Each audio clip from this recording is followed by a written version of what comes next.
Atlantic Division. Against the Knicks, 11-4, tied for second, 1.5 games behind the Orlando Magic. Mike Walshevsky is at the microphone, and he is about to introduce the Hertz starting lineups for tonight's 16th game of the season for the Knicks. The Bullets at guard at 6'2" from Southern Cal, number 14, Robert Pack. At guard at 6'7" from Indiana, number 40, Calbert Cheney. At forward at 6'10" from Michigan, number 4, Chris Webber.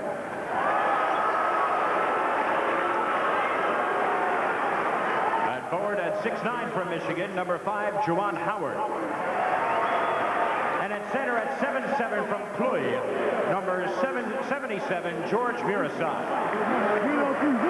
The trainer is Kevin Johnson.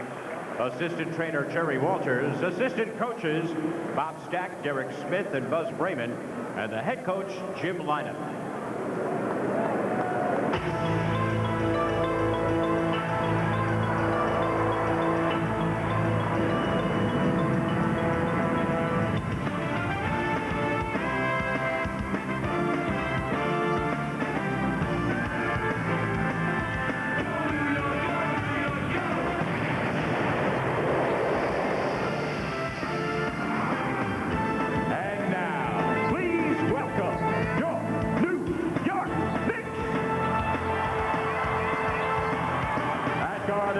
From Oklahoma State, number 3, John Starks. At guard at 6'4" from Illinois, number 11, tri-captain, Derek Harper. At forward at 6'7" from Tennessee State, number 14, Anthony Mason. At forward at 6'9" from Virginia Union, number 34, tri-captain, Charles Oakley. And at center at 7 feet from Georgetown, number 33, tri-captain, Ewing. The head trainer is Mike Saunders. The assistant trainer, Tim Walsh. Assistant coaches, Jeff Van Gundy, Don Cheney, Bob Salmi, and Jeff Diggs. And the head coach to the Knicks, Don Nelson. Well, winning 30 games or more than 30 has not exactly been customary for the Bullets for a long, long time. They've lost 14 consecutive games to the New York Knicks and 10 straight here at Madison Square Garden. The last one at the US Air Arena was close. We asked the coach, how's he plan on beating the Knicks finally? Well, I think if we play at the level we played last time, we'll be in pretty good shape. You know, we did a lot of the things that I think you have to do when you're going to have to battle the Knicks. You have to keep them off the board. You have to keep Patrick under a semblance of control. Contain the three-point shooting. You know, you're not going to wipe it out. And don't let them run up and down the court where the break becomes a huge factor. Jim obviously remembers the 12-point lead his Bullets had in the third quarter on November 10th against the Knicks before they collapsed in the final minutes. And he liked that memory. And this team has gotten stronger since then. This will not be an easy one for the Knicks, the way the Bullets have come on now, particularly with Webber. Patrick Ewing, a little sore, I am sure, after falling to the floor in last night's game with 5 stitches, bruised hands, and chest. He's out there, and he'll face Chris Webber starting for the Bullets. He'll go up with his former Michigan teammate, Juan Howard, Calbert Cheney, Robert Pack, and George Mirasad. The usual cast of starting characters for the Knicks. The replacement officials are Michael Crom and William Kennedy. And in a statement of what I would consider corporate solidarity, John, we have been handed a list of the 1995-96 NBA officiating staff, 52 names of replacement officials. The 3-man crew is expected to start tomorrow, when the negotiations are also expected to continue. So that's the latest on that front. We are underway on an early Sunday evening at Madison Square Garden. Oakley for Mason, great look. Now Mason back from Starks, guarded by Juwan Howard, and he traveled. Mason was a man in motion, and the turnover gives the ball to the Bullets. Well, first dirty look of the game, Al. We got that out of the way from Anthony Mason to the official. One of thousands that have been given to the officials so far this season. Robert Pack, the man with the ball. Boy, has he been a great pickup for this team. Second in the NBA in assists, and a very, very snappy offensive team. They're outscoring their opponents 105 to 100. They're shooting at almost 51% from the floor. There's Juan Howard with 2 points. And yet they're 6 and 8. I mean, when you look at their stats, you have a tough time trying to figure out why this team isn't well above 500. Derek Harper, only 1 turnover in his last 82 minutes. Starts from the baseline. 2-2. The man that hit the hoop over Mason has been playing great ball. Juan Howard now in his 2nd year. He's such a consistent player. Calvert Cheney backing in on Starks. It's one of those big guard mismatches that the Knicks have to deal with from time to time. Mason in on Weber, drawing the foul. Now the Knicks' game plan here in facing the Bullets is defend the pick and roll as best as they can and prevent the Bullets from getting easy hoops in transition. So from a Knicks standpoint, it's defending the pick and roll and getting back on defense. They studied the game last night, which the Bullets played well against the Boston Celtics, and that's what they used to great success. Bullets beat the Celtics by 25 points while accumulating their season high this year of 135 overall.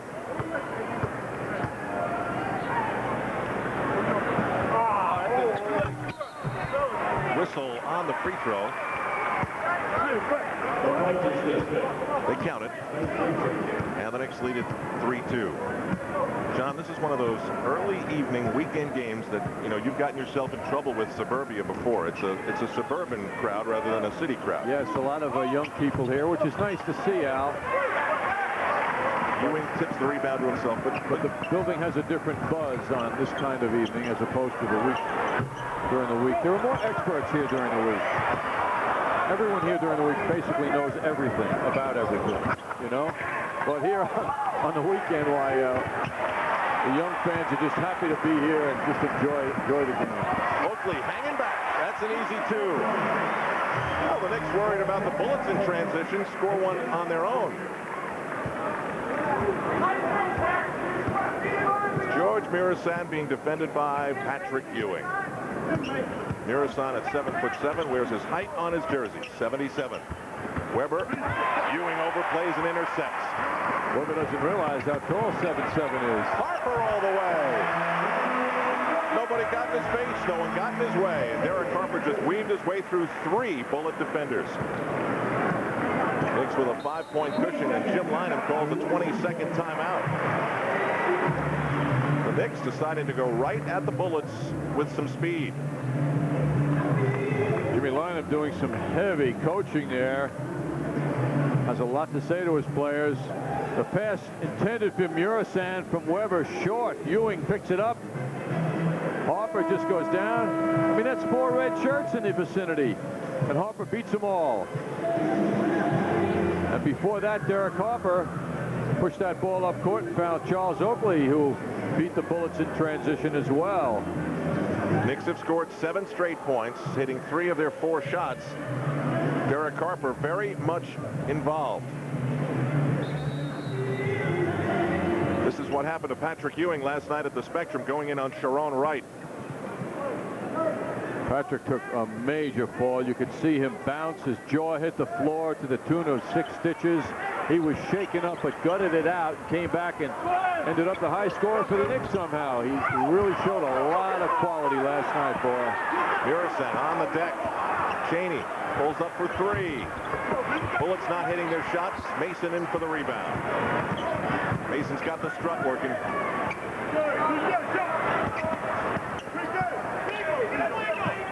One thing that plagued the Knicks in the first half last night in Philadelphia was they didn't do the good offensive passing that has been their trademark so far this season. Ewing with an air ball, grabbed by Oakley.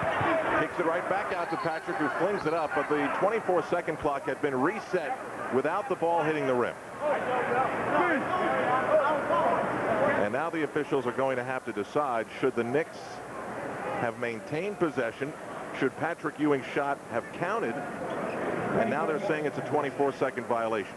Don Nelson called Charles Oakley over to remind him in a situation like that he can call a 20-second timeout. Each team gets 1.5. Well, they come in as the NBA's best shooting team, but they've made only 1 of 6. No starting 5 is younger in the NBA. No entire roster is younger in the NBA than the Washington Bullets. And all this youth has created a lot of optimism in the Capital District. A lot of pushing going on with Weber and Oakley. I mean, again, a situation where the officials have to jump in and be very strong in their response. Now Howard comes over to add his piece. They're very close, but the whistle hasn't blown yet. Now it has. That's been going on now for a couple of minutes. Oakley's all over Weber, who is the kind of aggressive young player that he's not going to take anything, even though it's a veteran intimidator like Oakley. Well, you know, Rasheed Wallace, for a rookie and a guy who should be a junior in college, he's pretty brash. Weber, we know, is. Howard can go at it. And as we said when we came on the air, face to face, nose to nose. Weber just clears everybody out. He wants to go right at Oakley. Up, under, Ewing helping out, and he got hit hard. Well, you could see the look on Chris Weber's face. Give me the ball. I want to go at him. He's enjoying it now, getting congratulated by his teammates. But now Charles Oakley's talking to the official, but the officials have to grab hold of this thing and threaten to throw one of those 2 players out. Otherwise, it's going to poison the whole game. And here's a look at Weber pounding his way in. He asked for a clear out so he could get his way to the basket. He's a very tough young player. He's got an assortment of moves inside. John, I don't know about you. I do not like his act at all. Made both free throws, and it's 7-4 Knicks. He's yapping away now, Al. 4 minutes deep into the first quarter. We will keep an eye on Oakley and Weber. Followed by Oakley. In and out. Harper goes down in a pile with George Murasan. He was hustling, but the ball is out and will belong to the Bullets. I'm sure by now you've read that this will be, I believe, the last season that the Bullets will be called the Bullets. Hey, Poland, just disgusted with the connotation of the name now, and was, for all of us, a very violent society, so they're going to change that. Offensive foul against Washington, Nick Ball. Hey, Poland made that announcement when the Knicks played the Bullets earlier in November. By the way, John, right now there are 55 Washington area kids who are in college because Abe Poland promised them years ago in high school that if they got out, got passing grades, and got accepted to school, he'd pay for their college education. And right now those 55 kids are in college courtesy of Abe Poland. Foul on Chris Weber, his second. The fans here applaud that. Patrick knew, Al, he was going to draw the foul. He was so closely covered, and he, like shooting guards or guys who really do a lot of shooting, sensed that he was going to get fouled and draw it. Take a look at our MCS Cannon quote book. Patrick Ewing, after last night's game, saying he couldn't breathe. He was feeling disoriented. He almost didn't play in the second half, and didn't stop feeling dizzy until the third quarter.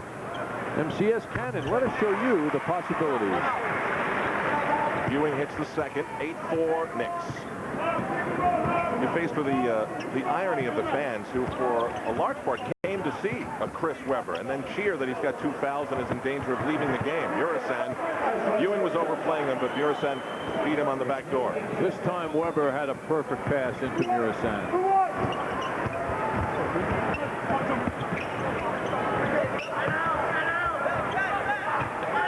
Post Ewing. Ewing goes right at him. Gets the roll. Patrick set himself up by taking that step back to the corner so he could get some running room. He knows his percentage of success against Murasan when in motion is very high. Both teams doing a lot of posting up. For the Bullets, that frequently means Weber. Rejected by Ewing. Well, the Knicks are keeping a close eye on him. Robert Pack, wild, out of bounds. No call. Jimmy Lynam on the floor screaming. No call, Nick Ball. And a timeout at the Garden. 6:43 to go. Knicks with the early lead.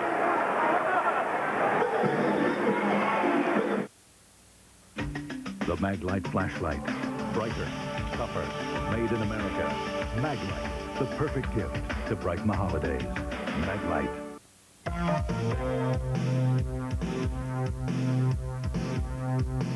Nobody beats Long Island Diamond prices. Now through Christmas, save 50% on our entire stock. I'm so excited about this 50% off sale, I even shaved. Long Island Diamond has a world-class selection of all sizes, shapes, and price ranges. The original Long Island Diamond Exchange, open Sundays now through Christmas. This remote control is my magic wand to summon the police, fire department, paramedics, or my doctor. It contacts Life Alert, my 24-hour personal security service. I'm having a heart attack. We're summoning the paramedics and your doctor, Mr. Perkins. Help is on the way. With Life Alert, you're never alone. So call to get free details by mail about Life Alert right now. Call toll-free now, 1-800-238-1199. Buying or leasing your new Lexus is as easy as 1, 2, 3 at Raleigh Lexus of Glen Cove. Third foul on Chris Webber. Jimmy Lynam's got to pull him. And here comes Rasheed Wallace. Wallace will have to, and Chris Webber giving it to the Garden fans. They will never forget this now in New York. The Knicks fans will never forget it. He has just won himself a spot in the Notoriety Hall of Fame here at the Garden. And Patrick Ewing at the other end kept his mind on business and added 2 more to the Knicks. Rasheed Wallace comes into the game. Juan Howard travels. Not liking the call. Not a very upbeat karma from the Bullets at this particular moment. 12-6 Knicks, midway through the first quarter. Oakley goes behind the back to Mason. Howard's got the bent arm right on his ribs. Mason spins, draws the foul. Get some good, intense matchups in the early minutes here. Howard, Mason, Oakley, Webber. So Anthony Mason will step to the free throw line. So far on the season, Mason shooting at 76%. The Knicks over their last 11 games, 81% from the line. Remember, that was one of their missions in the preseason. They brought in that free throw shooting expert and have to think whatever he said or did is paying off early. Well, the focus on foul shooting is paying off. It has been there for the last couple of years, but this is the first time, Al, that the improvement has been so dramatic. Of course, while we're talking about it, the Knicks are 2 for 6. Robert Pack runs the show for the Bullets. Mason jumps out. A Knick defensive trademark. Then falls back. Back through his legs. Around Oakley. Challenging Mason. Robert Pack with a beautiful move. 12-8 Knicks.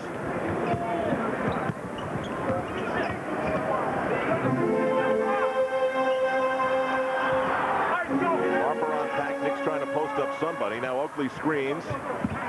Quick look. That's a great assist. Oakley to Mason for 2. Mason showing how he can move without the ball. That's a very important part of that success. Howard turned, did not expect to see Oakley so close. Knicks on the run, it's Harper. Oakley wide open. Murasan out of bounds, Nick Ball. Not close to controlling the rebound. Charles Smith checks in, relieving Charles Oakley. Oakley's had a very good opening quarter. 2 points and 4 rebounds. Mason to throw it in. Starks, quick release. Murasan pulls it down from Juan Howard. Pack, quick shot. Robert Pack with back-to-back baskets. He's going to be told to tuck in his shirt. It's fully out of the shorts. Pack comes off a 26-point game last night in 27 minutes against the Boston Celtics. Knicks clear for Mason.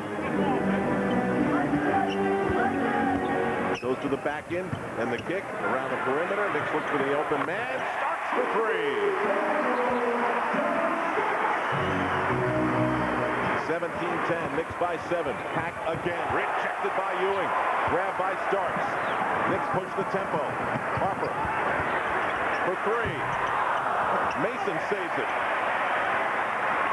Starks for three. Way off. But he follows the shot. Good sign. 2 offensive saves for the Knicks, and the fans get into it. Charles Smith down to the floor. Charles made it a little tough for himself as the pass was coming in. He didn't go to receive it. He was kind of backing up to get his start to the hoop, and the defense didn't allow him to catch it. Foul by Robert Pack, his first. The stare of Jimmy Lynam tells the story. Smith with a chance to give the Knicks a 9-point lead here in the first. We never should have brought up free throws, John.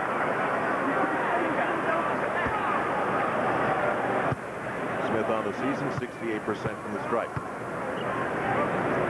Had a tough night shooting last night in Philadelphia, 2 for 7. Rolls them both out, and the Knicks are 2 for 8.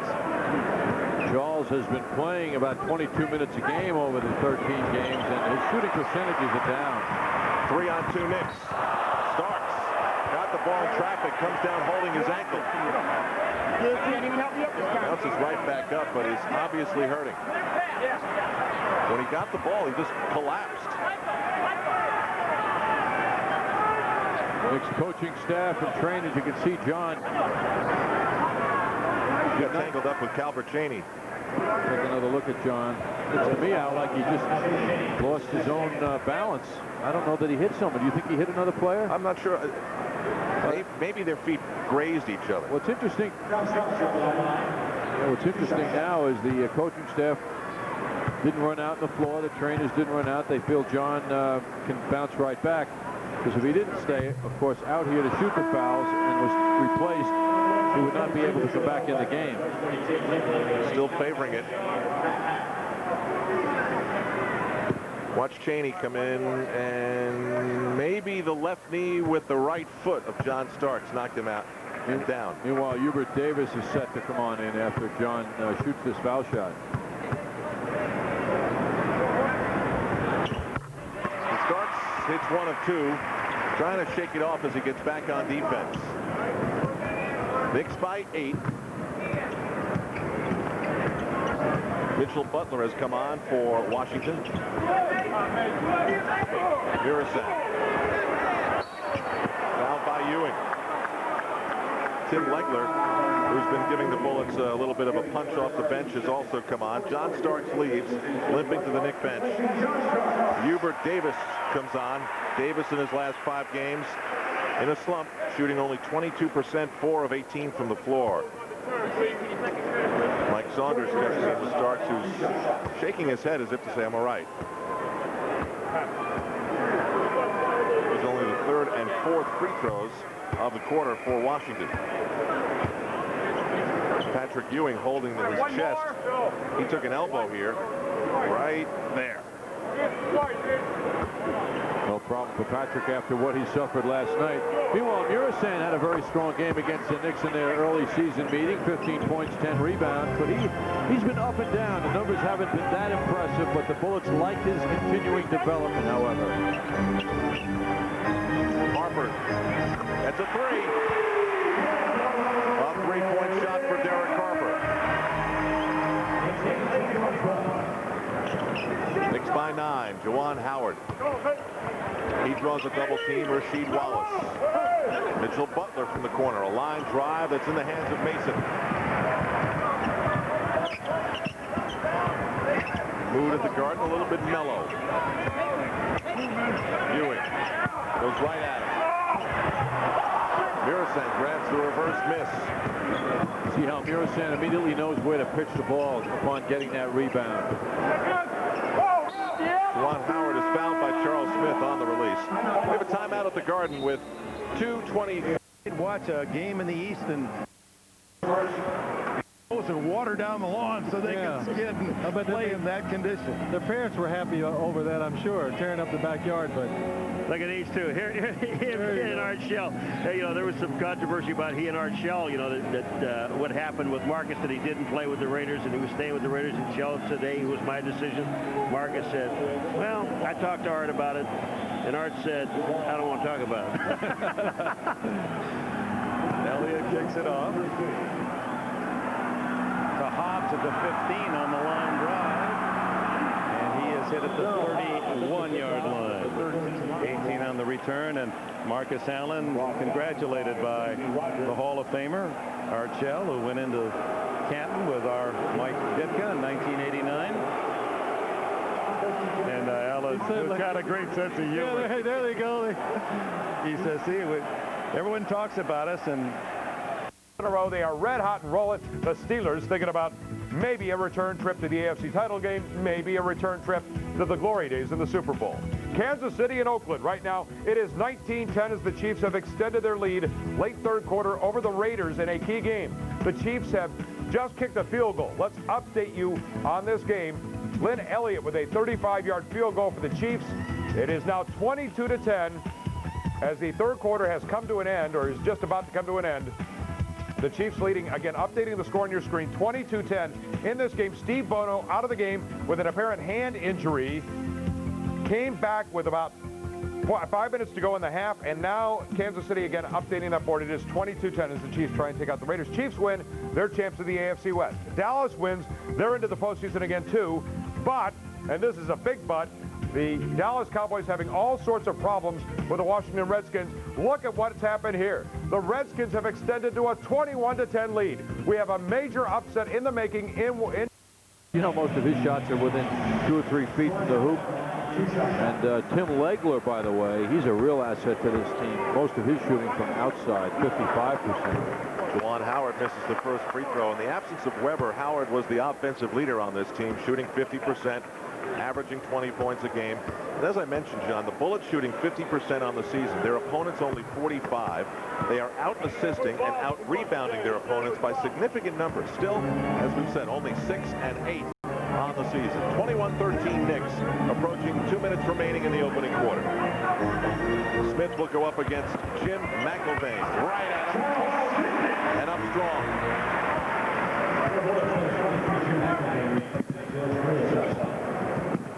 Steal by Harper from Butler.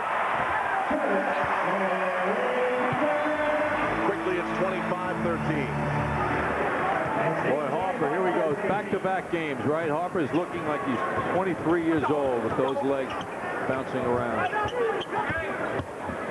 Oakley overplays and steals from Rasheed Wallace. It's an 11-3 Knick run. Harper played 39 minutes last night in Philadelphia. Derek Harper wanted it. Oakley battling to try and get the rebound, but it's Howard. Knicks do a good job to get back. Mason slaps the ball away. It's another steal. 3 consecutive steals by the Knicks. Oakley up the floor. Look for Mason, who's rejected but foul. Gary Grant will check in.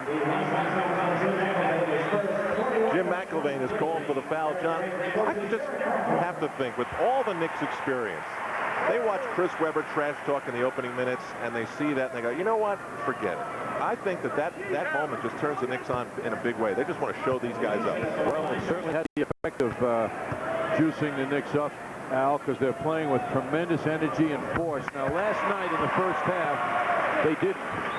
And that might also have something to do with it. I'm sure their coach, Don Nelson, reminded them of their first half effort last night in Philadelphia, which wasn't quite what it should be. Mason hits both. Chris Webber on the bench with 3 personal fouls. 114, 113, counting it down with the Knicks up 14 points in a dismal opening quarter for the Bullets. We go to the post up again. This time it's Rasheed Wallace, the rookie from North Carolina. Nice move on the baseline.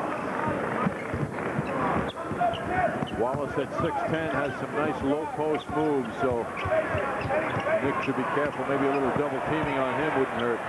Mason works it free. Oakley to Smith. Nice sequence by the Knicks. Smith just unable to hit the shot. It's Juan Howard again. He sees a lot of the ball. Wild. Mason grabs it. 30 seconds to go. Anthony Mason is really into this. Oakley. Little flip pass that's picked off by Jim McIlvaine. Bullets can hold for one, and that's what Jim Lynam calls out. Hey, hey, hey, hey, hey.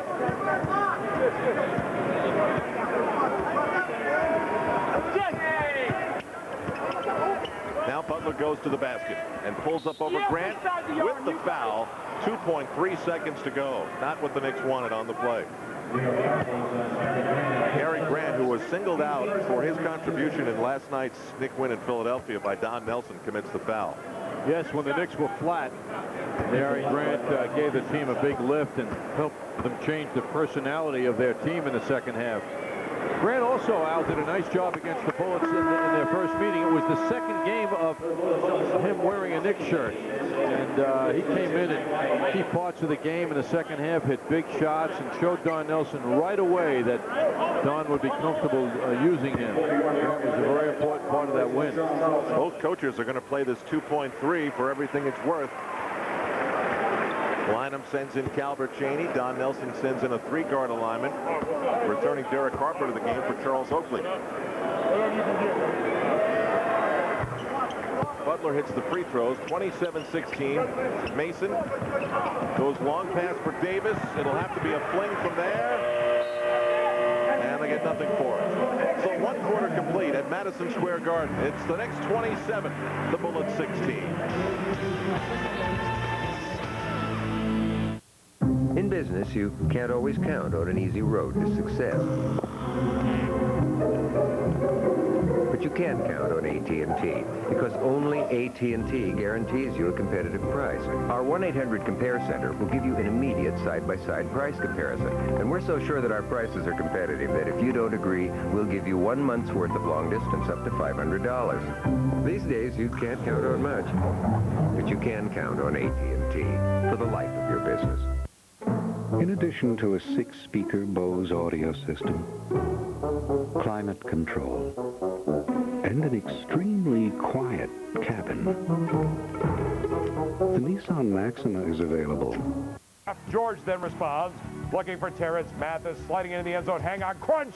Hangs onto the ball. It's 20-9 Atlanta. Miami comes back. Here's the record. Sets an all-time record, breaks Dan Fouts' mark for 300-yard passing games. But would they win? Final moments on this drive where he broke the record. Irving Fryer. Irving. Tip it up. Irving got it. Hangs on. Touchdown Dolphins. Win with 13 seconds to go. Touchdown. You get out of here. You get out of here. You get out of here. Not a happy camper. He should have been happy. He should have been going, hey, you come here. We won. But that's just Chula, I guess, for you. 21-20, the Dolphins win. The Dolphins tied for second in the AFC East, go above 500. The Falcons tied for second in the NFC West, dropped to 7-6. Both teams hanging on to their playoff hopes at the moment. Of course, for Marino, maybe the key was he broke one of Dan Fouts' records and not one of Fran Tarkenton's records.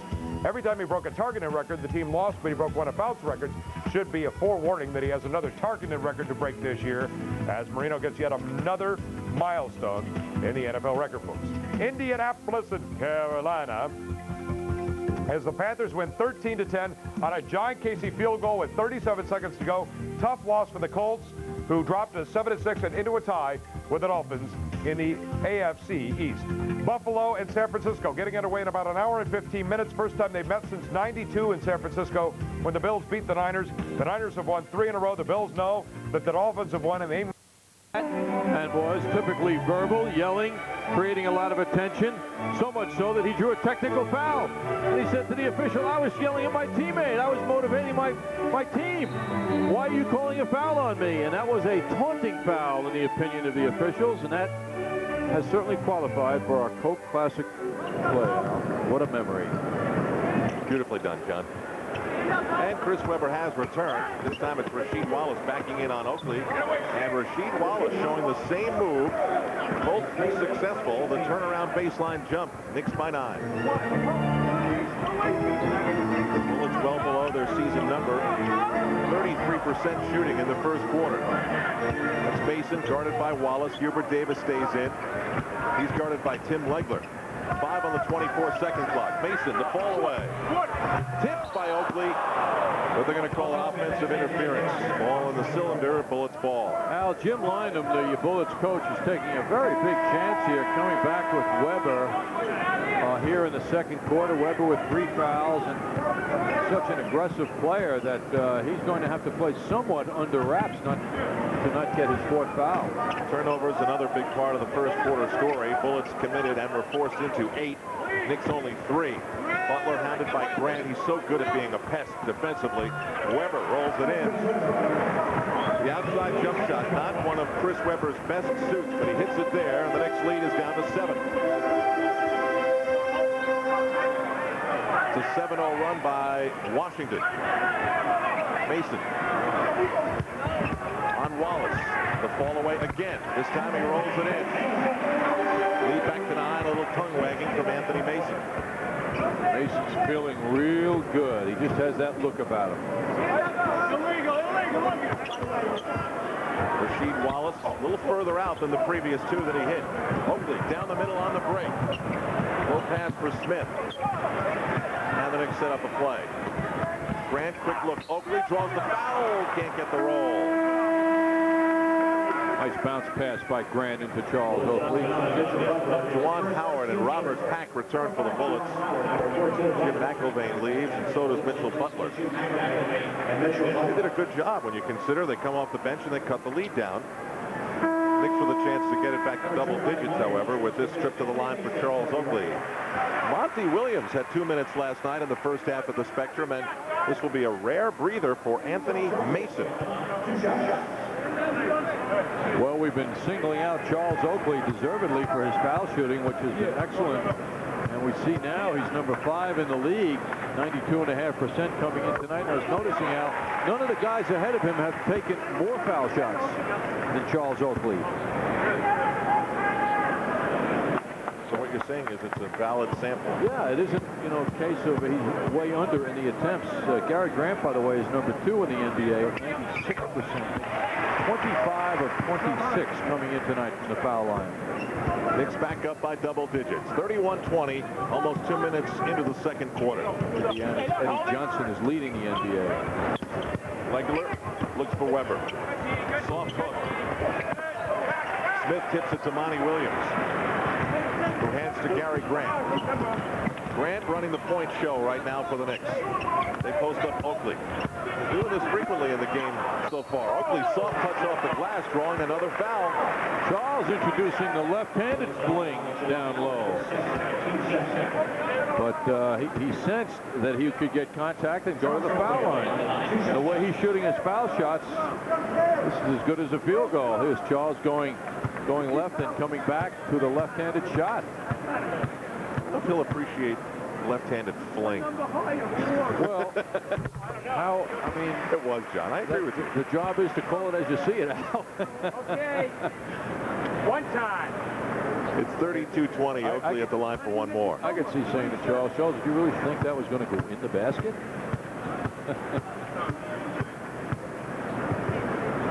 Then I might find myself going through the net myself, I guess, with that question. You might.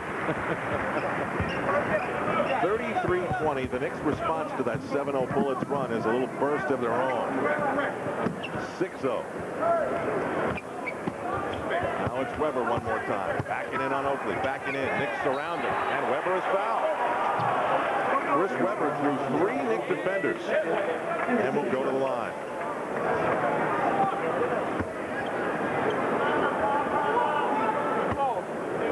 Chris Weber, a man who wears his emotions on his face and in his body language, throws the foul. Foul is on Oakley. Weber hits the first. Weber, of course, involved in yet another little verbal skirmish when the Bullets completed the trade that brought Robert Pack to the team. Weber whined that John Nash, the GM, didn't consult him on a move like that. Weber tried to smooth it over later by saying to Pack it was nothing personal. I just wish the team would ask. John Nash held his ground and said, I don't think we will make it a practice of consulting players of when they think a certain trade is right. Outrageous. Well, Al, in a subsequent remark from John Nash, he did acknowledge Weber's being the key to the franchise's success, and he kind of softened it up a little bit later in his diplomatic way. Another post up. This time it's Juan Howard. Hubert Davis up for the rebound. It is not pretty basketball right now here between these two teams. Monty Williams got stuck in the air. Gary Grant followed by Oakley, but grabbed by Howard. Bullets are doing something the Knicks did in the first half last night. They're tending to go one-on-one a lot and get no motion, and as a result, they're not getting any offensive rebounding. Pack lost the ball. Monty Williams for Hubert Davis. Davis right down the middle. Nobody challenged him. I mean, Legler had his hand up in the air, but it was a weak challenge, and the Knicks now lead it by 13 again.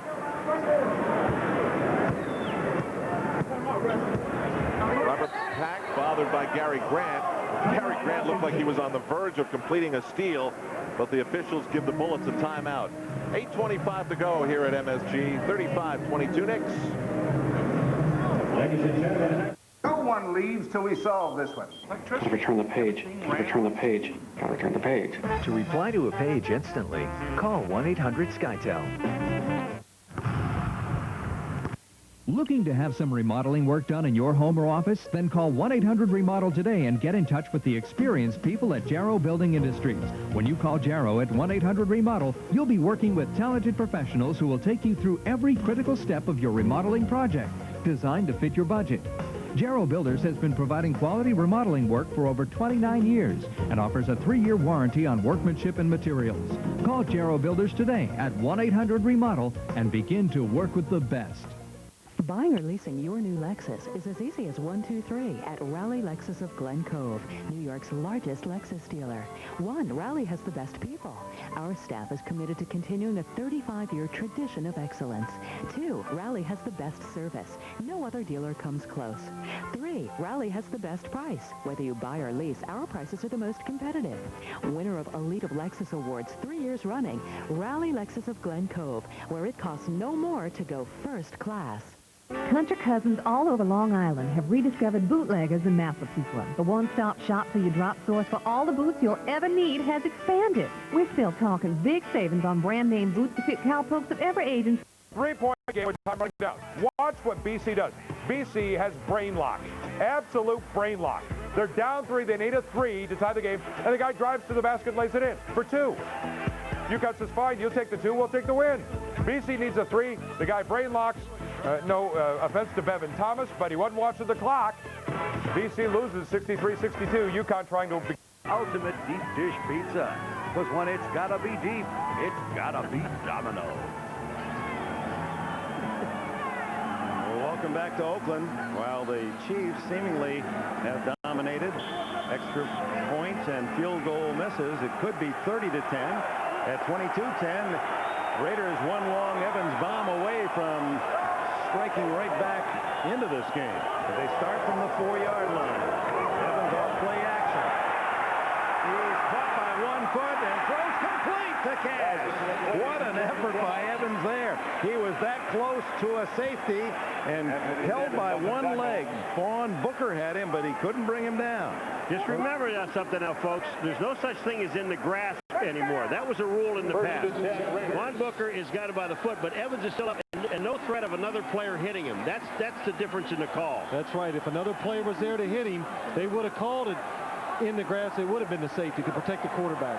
Instead, 10 yards and a first down on the throw to his tight end, Kerry Cash.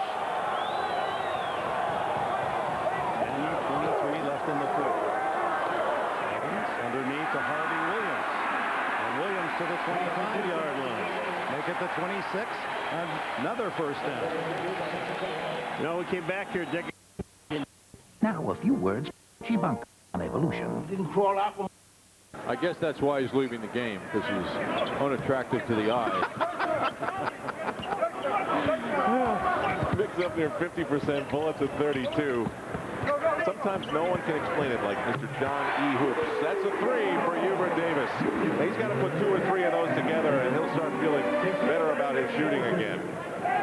Knicks have blown it open to a 16-point lead. This is Brent Price. On Unable to get the roll. Bullets still cold. Ewing lofts for Grant. It's an 11-2 Knick run. Grant all the way. Hit the bottom of the rim.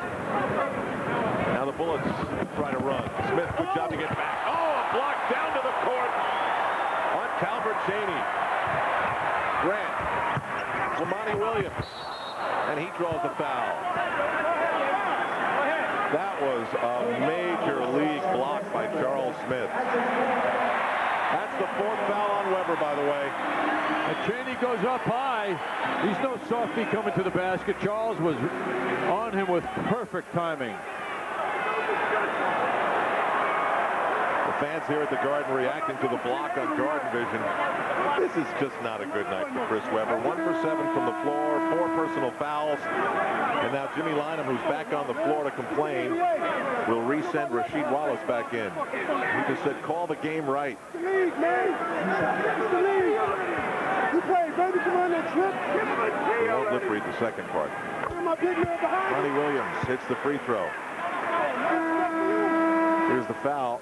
Oh, boy. Jimmy Lynam's got a point. What a joke. Oh, that was horrible. Missed call. Weber hears it from the fans here at the Garden. This time he doesn't egg them on. I'll tell you this, Al. If Weber is an excitable player, which we know he is, he certainly disciplined himself with his reaction to that non-foul that he was called for. I mean, he just stood there. It was a typical Matador defense. Go on by. Brent Price. Fouled by Gary Grant. So for the second time, foul will send Chris Weber to the bench. Jimmy Lynam is just non-stop. He wants a technical. He wants a technical. George Mirasan kicks it for Juan Howard. Goes right on by. Another stop by Smith. Got all ball. It'll be a jump ball. He blocked it twice, Charles Smith did. And the Knicks will get a jump ball out of this. Charles Smith, a defensive presence for the Knicks. Blocked Calvert Chaney a moment ago. Now 2 here, leading to this jump. Jump is stolen by Juwan Howard. Chaney stopped by Ewing. Knicks not letting up. This has been a very impressive first half so far for New York. Monty Williams is called for the offensive foul. He wrapped his elbow around Juwan Howard to try and gain the edge. You know, what's interesting to me, Al, was 7'7" Murasan out there, who has proven many times how tough he can be for the opponents. His teammates are not playing basketball with him at all. You know, they're not looking for him. They're not going to him.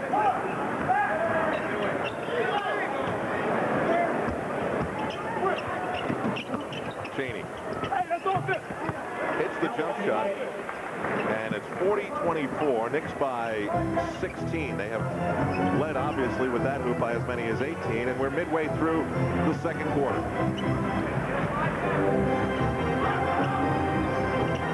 Gary Grant, quick look for Ewing, slapped away by Mirasan, saved by Williams, who sees Davis.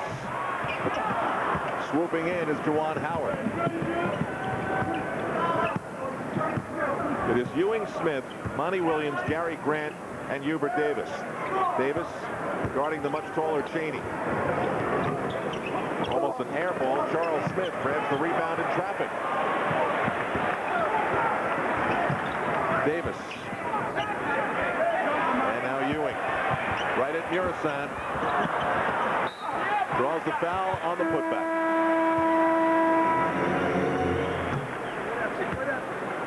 In this second quarter, the Bullets are shooting 3 for 13.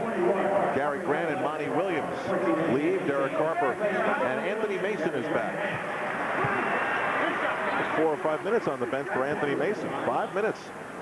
I suspect before the game, Don Nelson also, Al, might have reminded his team of how the Bullets shot the basketball against the Knicks in their first meeting.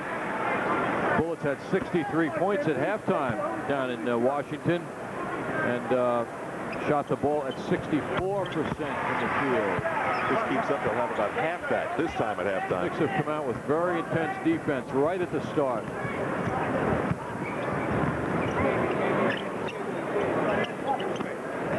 Busy week for the Knicks. Tuesday, Dallas. twice here, then Wednesday at Chicago, Saturday and Sunday again. They'll play another back-to-back. Ewing grabs the loose ball with help from Harper, and those opponents will be Atlanta there and San Antonio here. Ewing way out. All net.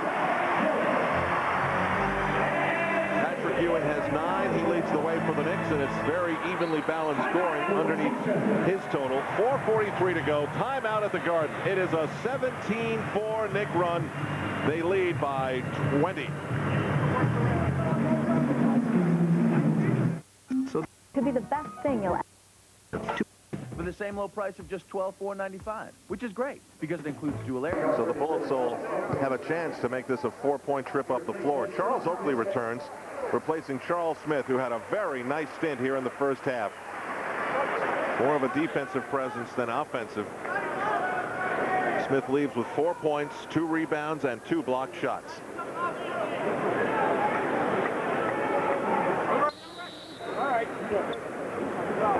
Howard on the inbound. Derek Harper knocks it out. And the Bullets will get a chance to do it again.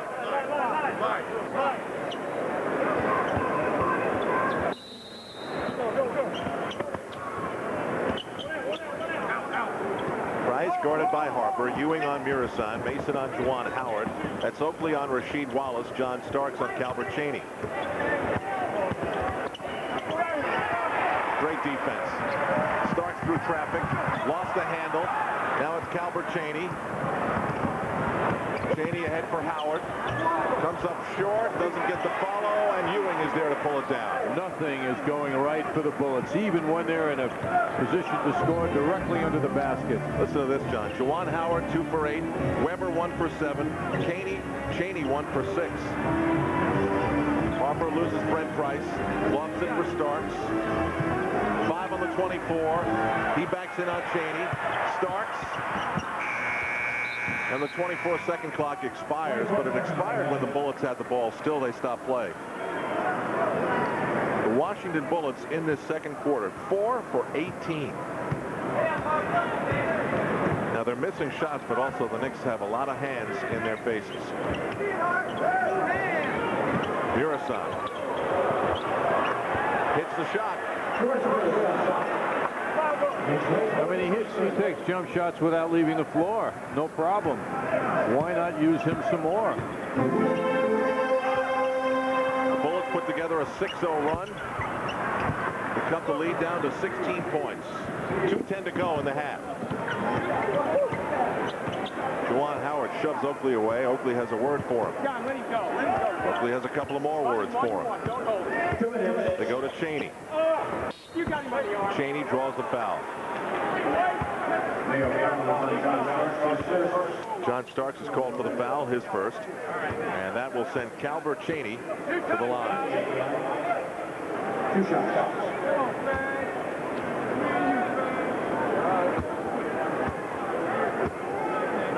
The tempo of the game and the absence of it being close and little resistance from the Bullets has created a tennis-like atmosphere here at the Garden. Chaney came into the league, an All-American, certainly terrific scorer at college, but they weren't sure whether to use him at forward at 6'7" or guard, so he wandered back and forth between both positions. Now he's really a 2 guard, and he creates misery night in and night out for those who he's matched up against, as Mason does with moves like that. Starks' pass had perfect timing to it. He got it to Anthony Mason just as he was losing Juwan Howard on the baseline. So now 90 seconds to go. The Knicks lead back to 16. Murasan, nice look. Ewing stopped Howard on the dunk attempt. Now look at Ewing run down the middle of the break for Derek Harper. Very impressive sequence for Patrick Ewing. Harper's got 9. And now Jimmy Lynam's on the court, drawing the technical foul he seemed so interested in receiving for much of the first half. You know, that that play by Ewing has to make him feel so good. You know, when you rebound the ball and then push it up court, a 7-foot man, handle it successfully, makes you feel like the complete player. Oakley at the free throw line to shoot the technical. George Marasan and Juan Howard are at center court pleading their case. Oh, a rare Oakley miss at the line. Take a look at Ewing now. He gets that rebound after denying the stuff, handles the ball beautifully, flips it to Derek Harper, who makes the layup look quite easy. Now, it's not only the shots that aren't falling for the Bullets, they're just not passing either, as Ewing will sit for the last minute or so here in the first half. This is a team that averages 22 assists a game. They have only 3 in the first half. Chaney just poked John Starks to get him off him. No whistle. Chaney, a wild shot. Mirasan with a big rebound. Goes for the soft hook and gets it to go. 50-34. Knicks have led by as many as 22. Right now it's 16. Derek Harper thought Charles Smith was going to go left, but he didn't move, and the pass just goes out of bounds.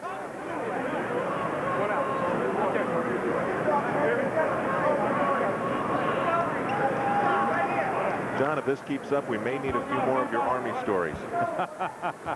Hopefully not, Al. Hopefully you'll forget about that part. Brent Price draws a double team. Rasheed Wallace way out for a 3. Charles Smith over George Mirasan to get the rebound. Mirasan down, but okay. Harper goes right at Smith and drops it for Starks. Knicks cannot play for one shot. There are 14 seconds on the 24. John doing a lot of dribbling to try and lose George Mirasan, who eventually fouls him. That's the first foul on George Mirasan with 14.7 seconds to go. Al, last night against the Celtics, Mirasan played 18 minutes and fouled out of the game. Not his problem tonight. And for the record, Mirasan is not the tallest player ever drafted in the NBA. Tallest to ever play, but not drafted. John, I'm sure you remember Yasutak Okayamo of the University of Osaka, who was drafted by Golden State in 1981, who was 7 feet 8. Drafted, but didn't make it. Don't remember much about his game, to be honest. Mirasan is a very important part of the Bullets' future. Has had some very impressive performances, and the Knicks have seen some of those. Now the Romanian has shown dramatic improvement. Final seconds of the half.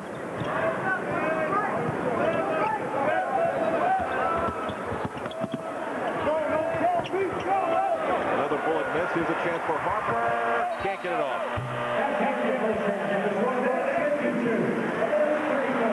We're at the half. Very little, if any, impact by Chris Webber in foul trouble and not hitting his shots. That's the story of this Bullet team. At halftime, the Knicks lead is 18, and Jim Lynam is still stating his case. It is the Knicks 52, the Bullets 34. Gus Johnson will be joined by Walt Clyde Frazier, plus Bob Pages at the MSG Sports Desk. He'll give you the football story and more. It's halftime on MSG at MSG. Knicks up big. It's the NBA. Nobody ever has so far. It's the league, man. It's the league. We play, baby. Come on that trip. Give him a key already.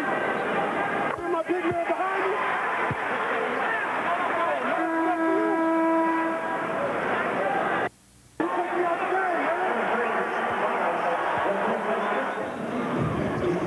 John, we had to do some audio editing to remove some of what was said, but he did say, "It's the NBA. You're taking me off my game."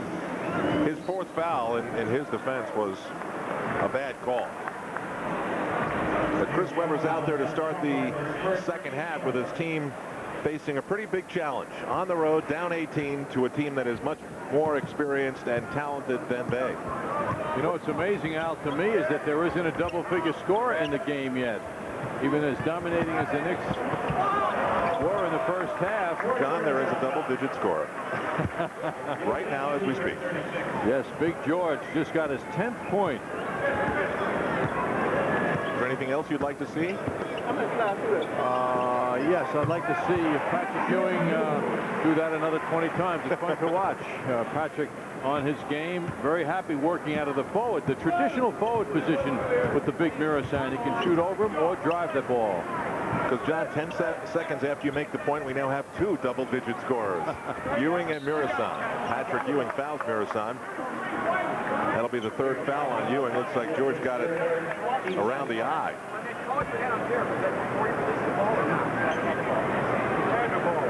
George Mirasan trying to get to the position he wants down low.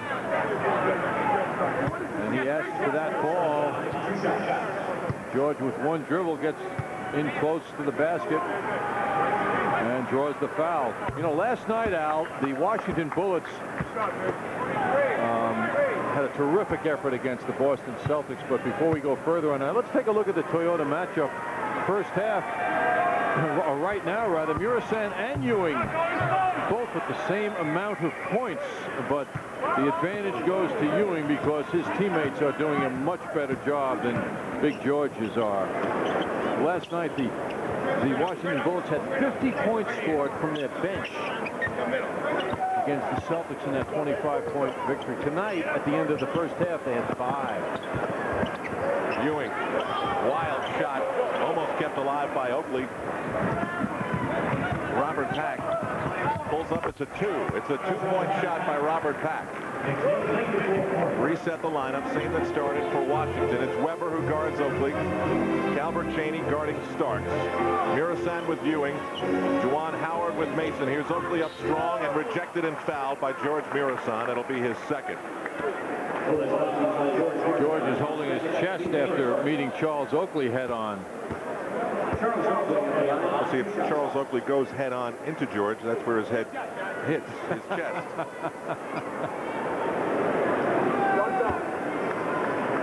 So Charles Oakley, who hit 4 of 5 from the free throw line. 6 points, 5 rebounds. Looks like he could be headed toward another double-double. And Charles Oakley, who has been a lock at the line with 2 misses in this game. Take a look at Charles going to the basket, getting fouled. There's Anthony Mason checking out Big George. It's nice for me to see some of the Knicks looking up to someone for a change. You know, normally that's what we have to do. Even me with you. Slightly, Al, slightly. Mirasan draws a double. Chaney, quick look, intercepted by Harper. As he was falling out of bounds, he flipped it to Ewing. Up the floor, Mason. Starts, fakes Howard. Goes up, under, tough bounce pass. Nice save by Oakley.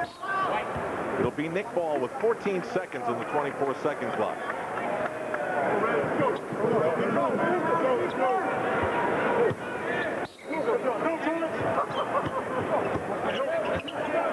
Ten on the 24. Ewing. Up over Mirasan. You know, Patrick's going to think he was fouled. At the expiration of the 24-second clock, Knicks keep it alive, but Robert Pack steals it from Ewing. Knicks do a good job to get back. Howard couldn't control. Weber misses the dunk. He's 1 for 8. And he hears it from the Garden crowd. Starks with a couple of teammates open. Raveled. I was surprised that Robert Pack played as little as he did in the first half, Al. He only played 10 minutes, 2 for 4 from the field, but he had 3 early turnovers, and that turned off Jim Lynam, which in retrospect, with all of the imperfections of the Bullets, you'd think that Jim could overlook those 3 turnovers because he doesn't have anybody who can play the game in the backcourt these days as well as Pack. As you saw, the Knicks are killing the Bullets off the boards. This has the look and feel of a preseason game.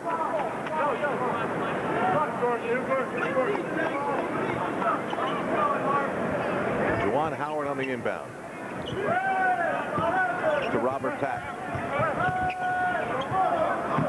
Almost stolen by Oakley with 2 on the 24. Chris Webber beats it for a 3. Brings a smile to his face. Only a second make of the game.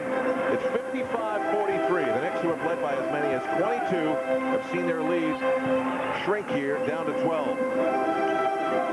Harper, quick release. That's a 3 in response. Harper's back to playing and looking like he did in the earlier games. Not that he has been slumping, certainly, but he looks tremendous tonight. Last 3 games shooting at 35% is Derek Harper. Here 5 for 9, so that's over 50. Juan Howard hits the front of the rim. It's his total game too, Al, you know. The defense, the leadership, steal he made moments ago. Can't believe in a back-to-back situation how vital he looks, young he looks. Oakley grabbed that ball and then just couldn't control, lost his footing, and the Bullets get it back on the turnover. 8 minutes, 8 seconds to go in the third quarter. What a difference to the up-tempo game we saw last night in Philadelphia.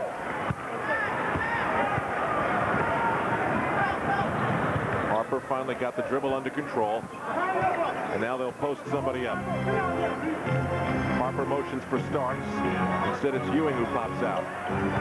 Mason gets away from Howard. Nice play, though. Nice recognition, too, by Ewing. Starks almost stole it back, and Patrick couldn't reach down to save that from going out of bounds. Now, wait a minute. There's confusion as to who's going to get the ball. The 2 replacement officials are conferring, and they're conferring with everybody in earshot. It will be Bullets ball. I think if Jimmy Lynam lost that one, John, we may have just lost Jimmy Lynam. Oh, I know. This was a health decision by the officials. For Jimmy's health. That's right. Health call. Webber up and under Oakley. Weird shot. Saved by Howard. 7 on the 24. Robert Pack is fouled on the drive. Harper clipped him. That's his second. 3rd team foul on the Knicks. Well, there was that season a couple ago with Robert Pack running the show in Denver where the Denver Nuggets looked like they were headed to some great things. And a trade here and a trade there. And that young team is suddenly having to find itself again.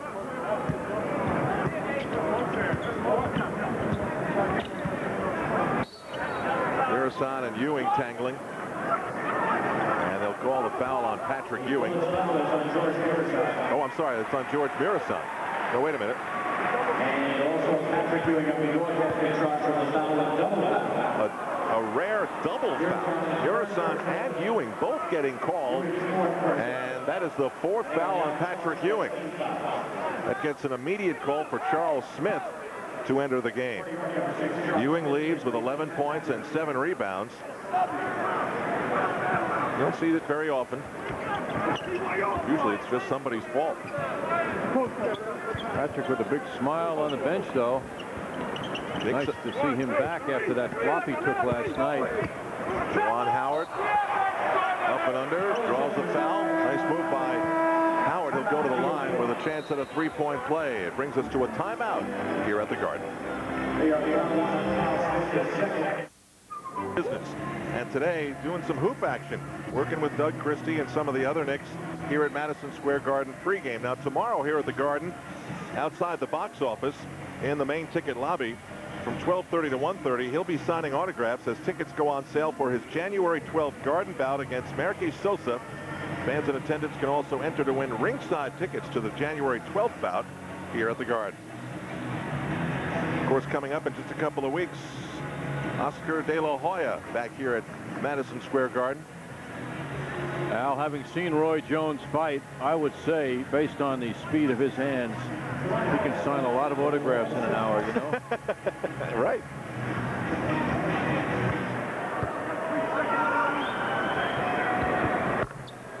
couple that with a relatively short number of letters in the name, and I think you're onto something there. You can handle a few thousand, no problem. Knicks lead down to 12, just under 7 minutes to go in the third quarter. Harper banging with Robert Pack. Smith wide open on the change. Mason with Oakley. They get it to fall. Mason started it by tipping the ball, preventing Murasant to get complete control, and then Oakley took full advantage. Oh, I was looking at Jim Lynam. That was such pain witnessing the ball going into his big man's hands and just taken right out of Murasant's hands by Oakley. Well, that's just too easy for George Murasant. He spun on Oakley. The pass was well timed, and the lead is back to 12 again.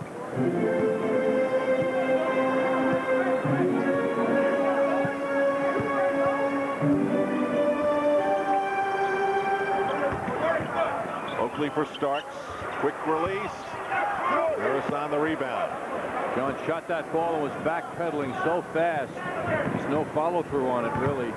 Harrison's been a solid presence, 14 points and 7 boards. Loose ball scooped by the Knicks. Starks on the run.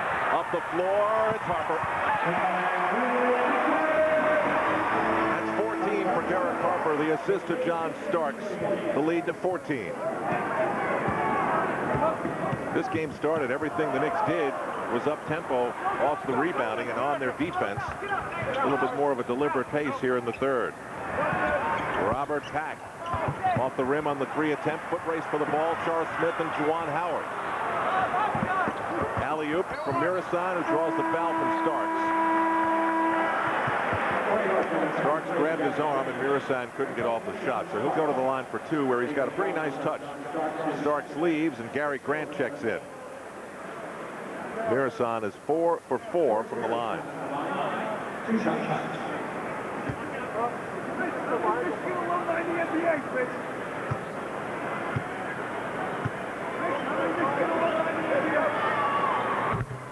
Well, we jinxed him pretty good. Big George, one of the outstanding field goal percentage people in the NBA. This is centers we're focusing on now. Sabonis of Portland leading the way. But you know, the thing about Sabonis, Al, at 7'2" or 7'3", I believe, he is an incredible three-point shooter. He really moves well. Look at the box scores, and you'll see him getting a couple or 2 or 3 a game sometimes. A little European dominance at the top of that list. Charles Smith up strong. Charles Oakley on the feed. The lead to 16. The Knicks attempting to rebuild. It's Chris Webber, invisible in the game. Howard, Oakley grabbed it without jumping. Knicks break up 5 on 3. Tough pass, saved by Harper. Gary Grant with the wristband around his elbow. Outside for Smith. 2 in a row from Smith. 1 inside, 1 outside. The lead to 18 points. That's a reason for the Bullets to call timeout, which they do. 4.5 to go. Tough night for Jim Lynam. Did he get the they were on? And so they came back from these first seagoing journeys.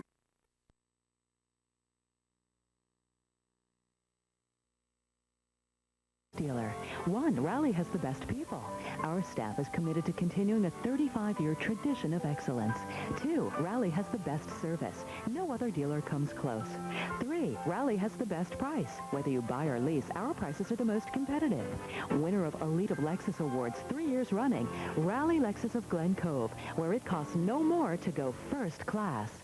Save me! Save me! Save me! I'm being...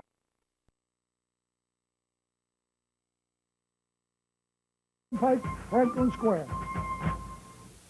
4:30 to go in the third quarter. The Knicks got a little offensive injection over the last couple of minutes as the Bullets were getting close to that 10-point deficit that they want to get to.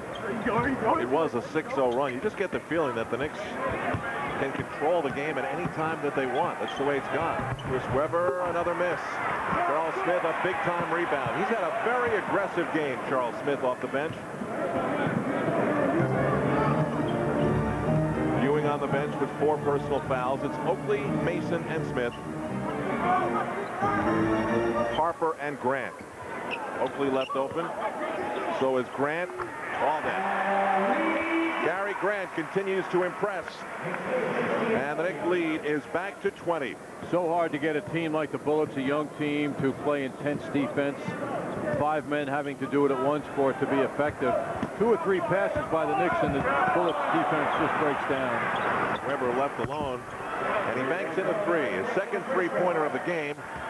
Chris Weber makes it 68-51. Al, I remember when Weber was a rookie and we visited Golden State, I remember the feeling was that he did no scoring or no shooting outside of the paint area. Charles Smith right around Weber. Anyway, the point is Weber's really developed that jump shot to a considerable range.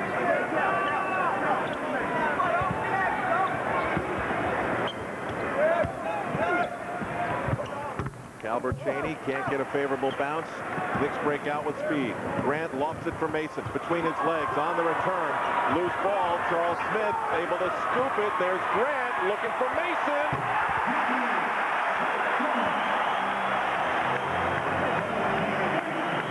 They never gave up on it.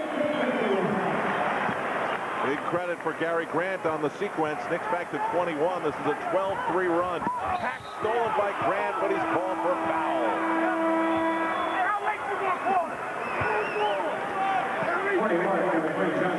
Gary Grant cools off. He was hot there for a moment.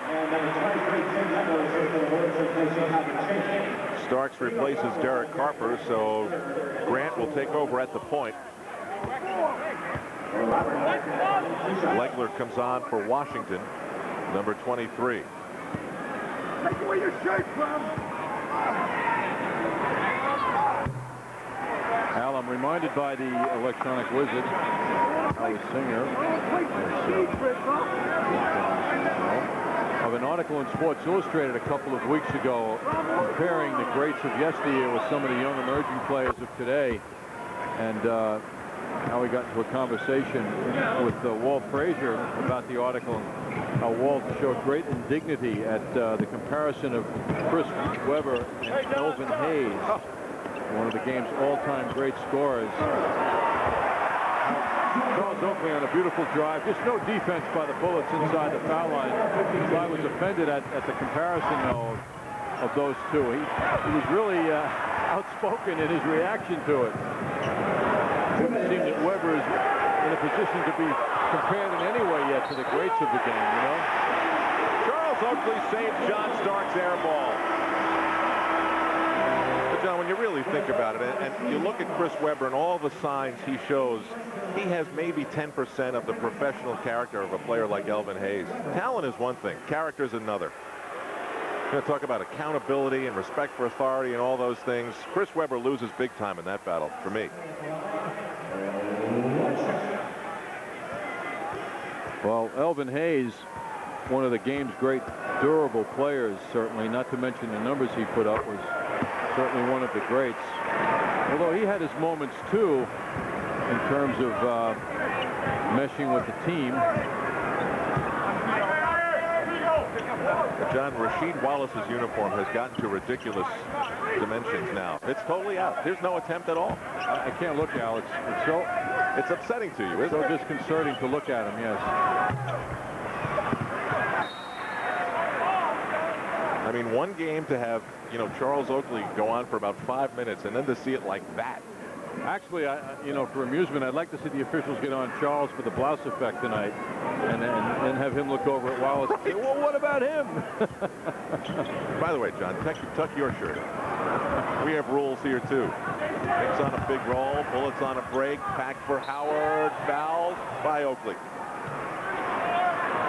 It is 77-52. In the TV biz, they might just say, degauss the tapes. Juan Howard with 8 points and 9 rebounds. He's one of the sophomores that dot the Bullets roster. And second-year players. Howard is up there with Glenn Robinson. Well, I was looking at the Bullets games since they met the Knicks last, and you look at Howard's numbers every game. Last game, 17 points, 11 rebounds. Prior game against Cleveland, 18 points, 10 rebounds, 21-10 against New Jersey. It's just he's so consistent. The guy is a real super young player. Anthony Mason hits it with 1 minute to go on the third. It's 79-53. And John, I'm afraid the Fort Dix, Lenny Wilkens hoop stories during the Cuban Missile Crisis will be needed in the fourth quarter. Juan Howard can't get by Oakley because he's met by a double team of helping Knicks, but hits the shot anyway. And Juan Howard has 11 points with 9 rebounds. We've got 40 ticks left in the third. Mason spins on McCann, who has checked in for the Bullets. Rasheed Wallace comes down with the rebound. And Bob McCann, who saw no time in the first half, looks like it could be a little bit of a white flag from Jim Lynam. Knicks will play for one. The 24-second clock is off. The ball in the hands of Gary Grant. This has been a dominant display by the Knicks. They let the Bullets get back a little bit and then just reclaim control of the game. Anthony Mason fouled by McCann. He'll go to the line with 2.4 seconds to go. And I go back, John, to that trash-talking sequence by Chris Webber just a few minutes into this game between he and Charles Oakley. And I think the Knicks took that as the ultimate challenge. You know, I mean, oh yeah? Here's what our response is. And the response was a blowout. Well, rehashing it, Al, the last time they met, the Knicks were 4-1 in early November, and the Bullets came out and really hurt the Knicks in the first half, and the Knicks won very luckily because in the final minute of play, the Bullets missed 5 foul shots, and it took a dramatic three-point shot by Derek Harper with 2 seconds to go to win that game. Well, the Knicks came out tonight remembering that and came out with tough defense right from the start. One more quarter of fun-filled NBA basketball to go. It's 81-55.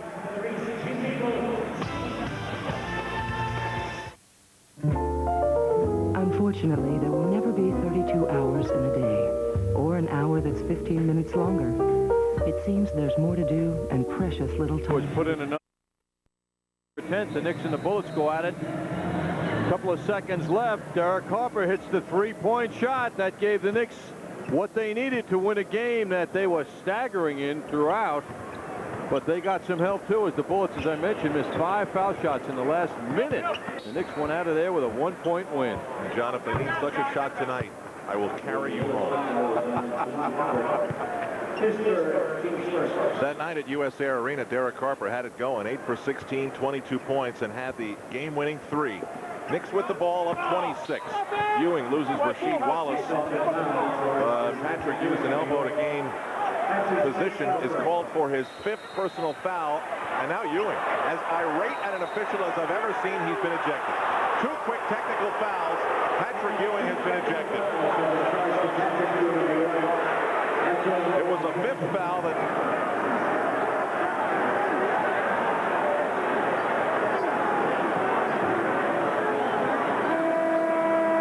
Chris Webber had his exchange with the officials earlier.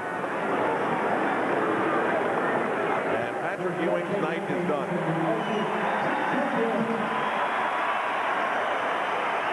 Ewing is ejected with back-to-back technical fouls with 11 points and 7 rebounds. The officials have done a nice job of taking the stars out of the game, haven't they, John?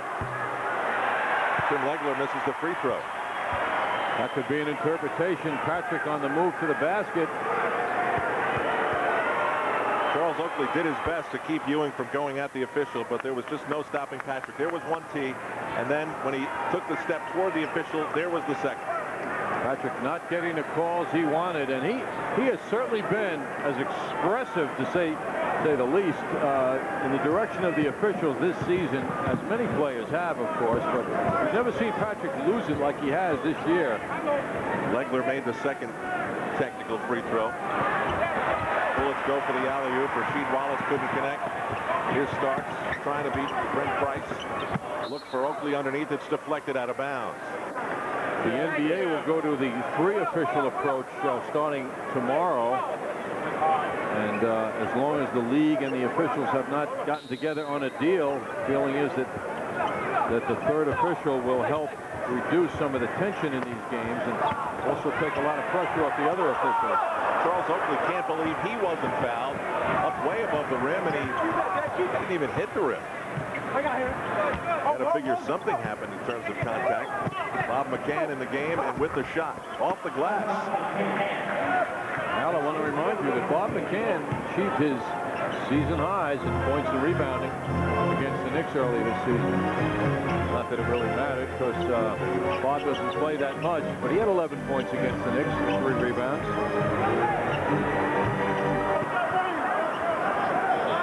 It's Brent Price. From way out. What was that? That was 29 feet. All part of a play, Al. You have to see the thing work out, you know.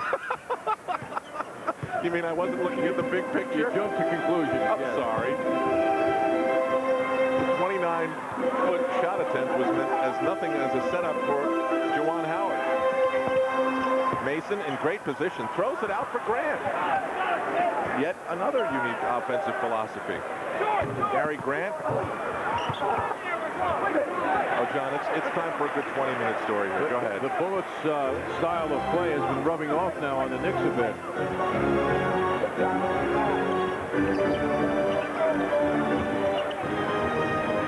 No look from Oakley. Charles Smith. Charles Smith has had a nice evening here at the Garden. 12 points, 6 rebounds, 2 block shots. 5 for 7 from the floor.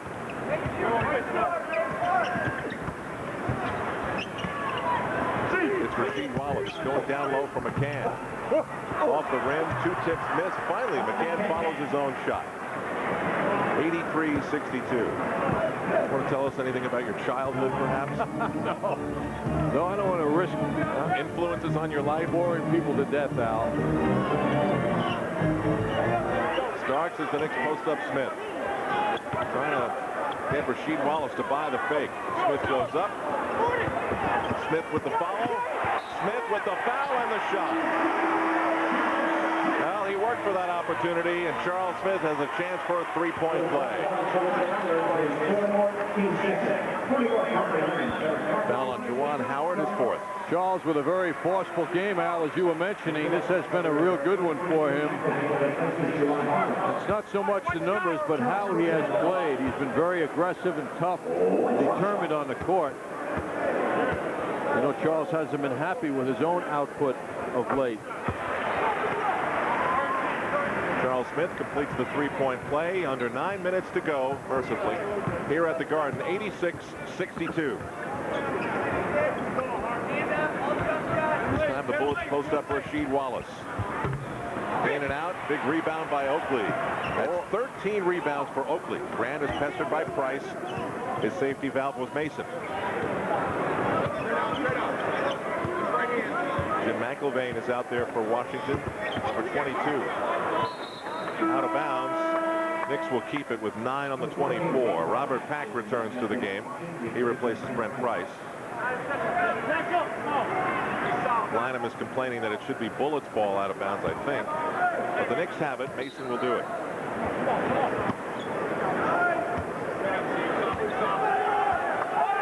Four on the 24. Knicks set up Charles Smith for a one-on-one move, but Wallace steals the ball. Rasheed Wallace with Grant back.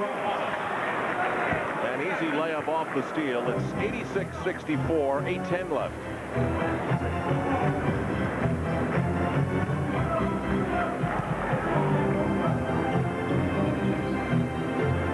Mason guarded by McCann. This time they clear it out for him. He starts from the free throw line and draws a foul.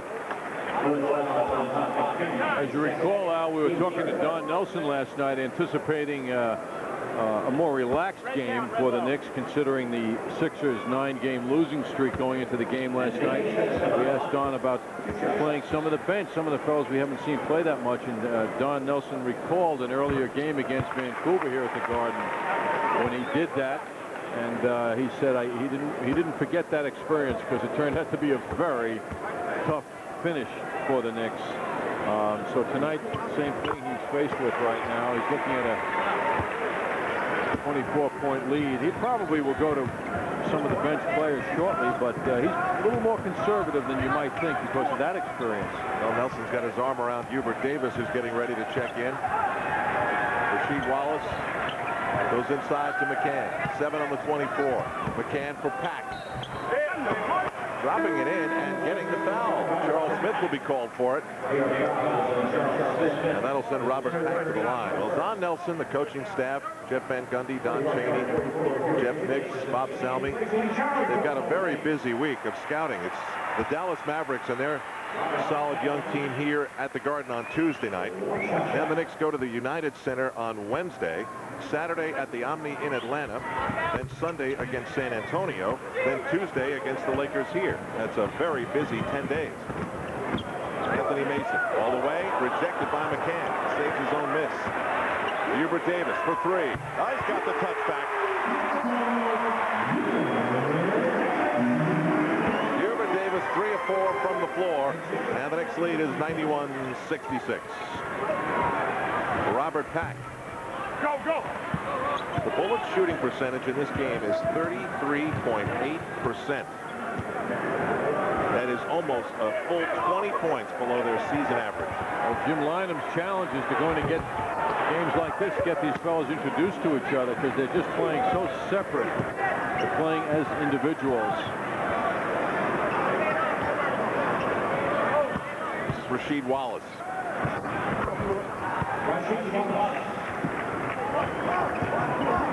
Now, when you look at the way the Bullets have their offensive scheme, it's just post up, post up, post up, post up, post up. It's not an offensive philosophy that is built around passing or teamwork at all, is it? No sign of it, Al, and that's why the Bullets management can hopefully look forward to better days when Mark Price returns. Mark Price, the all-star guard from the Cleveland Cavaliers, traded here to the Bullets, but has never gotten started because of his foot injuries. Robert Pack, nice assist to Rasheed Wallace.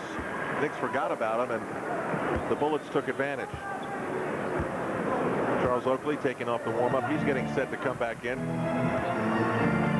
Knicks playing with 3 guards right now. Gary Grant, Hubert Davis, Derek Harper. Hubert. Oh, yes. That's what's known as drilling a jump shot. Nice one-step move, quick stop, and up for the shot by Hubert Davis. Robert Pack rejected by Smith for his 3rd block. Rasheed Wallace switches hands in midair and gets it to go. Wallace came out of the University of North Carolina as a sophomore last spring, and became the 4th player in the NBA draft. Harper, Mason wide open. Well, the Knicks still thinking extra pass, open man, and it keeps the lead in the 20s, approaching the 5-minute mark remaining here in the 4th quarter.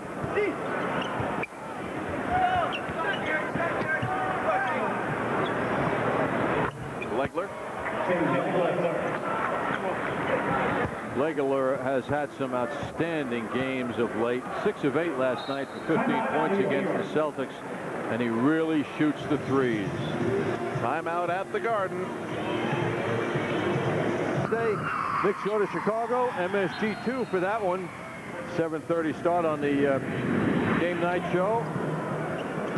And then the Knicks will go down to Atlanta next Saturday. What do you do with all your mileage, John? Oh, Al, I hope that the IRS makes the decision that it looks like they're going to make. And that is leave people like me and you. I would say you have about 3 times the mileage I might have, Al. But I don't want that to be known by the IRS. You've done such a good job of keeping it secret. Foul on the play. Monty Williams will go to the line with 4:19 to go. Charles Oakley at the line, 2 shots.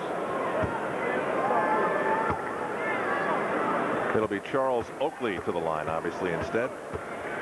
It's Oakley with Williams and Anthony Mason. Charlie Ward getting a rare chance to play. Hubert Davis still out there. Mr. Hoops. Well, there's balance. The Knicks shot distribution is such that everybody's getting a chance. And that means that a team is usually pretty happy when that happens. And you know a coach is happy with a 20-point lead. And he'll look at that balance and say, that's one of the reasons why we played so well tonight, because we made it very difficult for our opponents to defend one player, because you've all been so unselfish with the basketball. Charles Oakley hitting the free throws. He has an 8 for 10 night at the line and a big-time effort. 16 points, 15 rebounds for Charles Oakley. And it'll be a second breather for Anthony Mason, who was pulled from the game, and now Doug Christie checks in. Doug as well has not played in the last 5 games. So it's bench clearing time for Don Nelson and the Knicks. Mitchell Butler into the game for Jim McIlvaine. Bothered by Oakley, and the steal with Christie. He lofts for Ward. Behind the back for Hubert Davis. I don't know if Charlie Ward was thinking pass or dribble behind the back, but it turned out okay.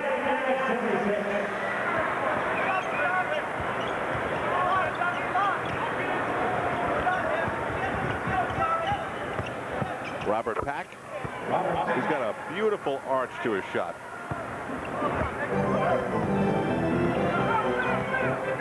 Robert Pack arrived with the Bullets at the very end of October. A trade that sent Don McLean and Doug Overton to the Denver Nuggets.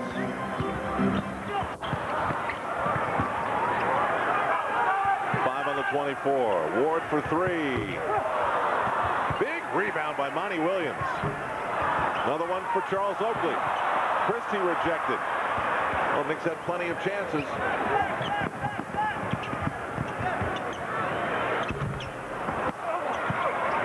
Williams with the rebound. With Patrick Ewing's ejection, with the 2 technical fouls, protesting a call, he's in the locker room with 11 points.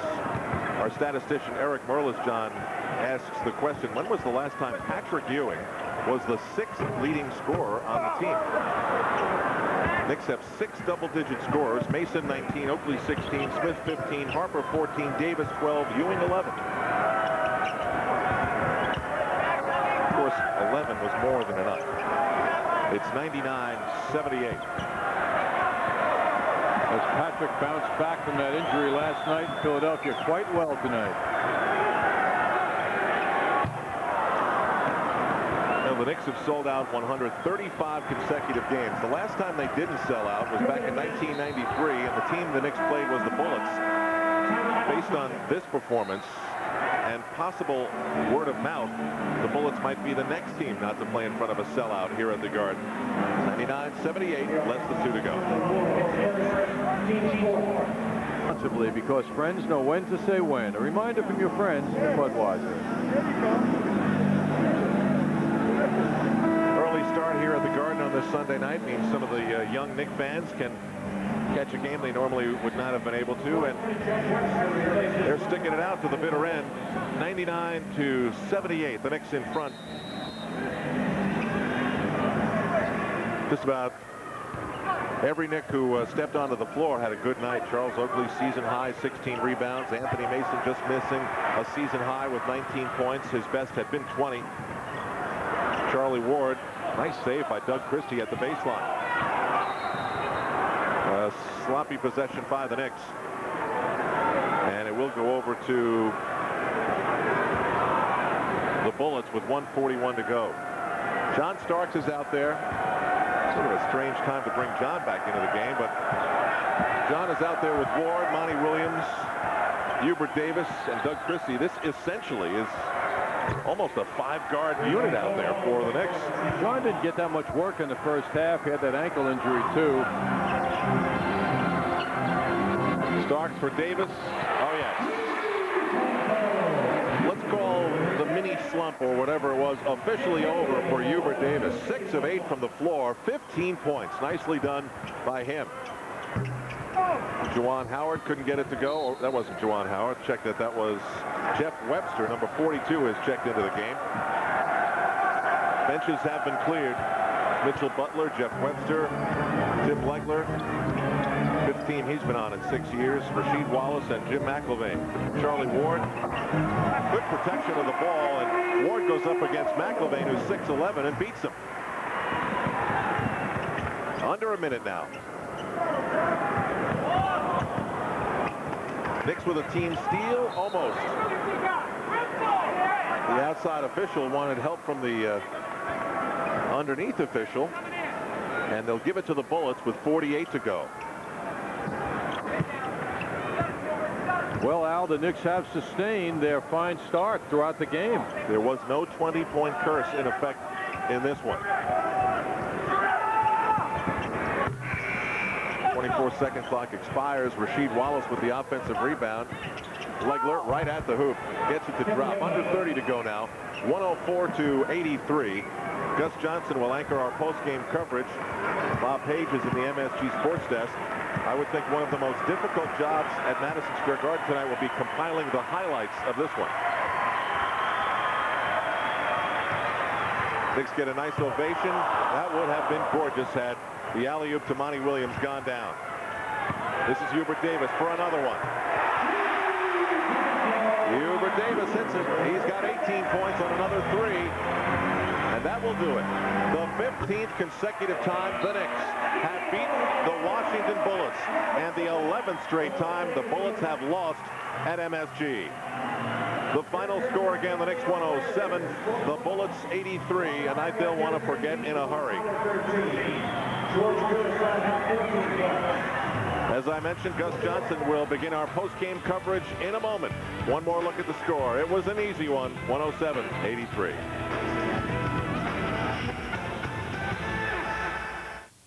Person needs to send resume to New York. Wants to make a big impression.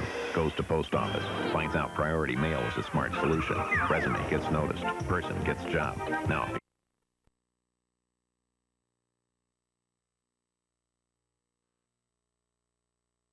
Good evening for Knicks fans. The club doing extremely well. Here's Charles Oakley with the rebound on the Hubert Davis miss.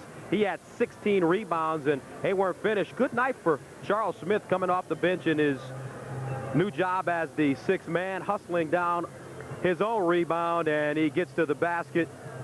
And Anthony Mason, he was happy as well as he reacts to another Hubert Davis three-pointer, and the Knicks just go on to pound him 107-83. And the Bullets, they've now lost 11 straight games here at Madison Square Garden.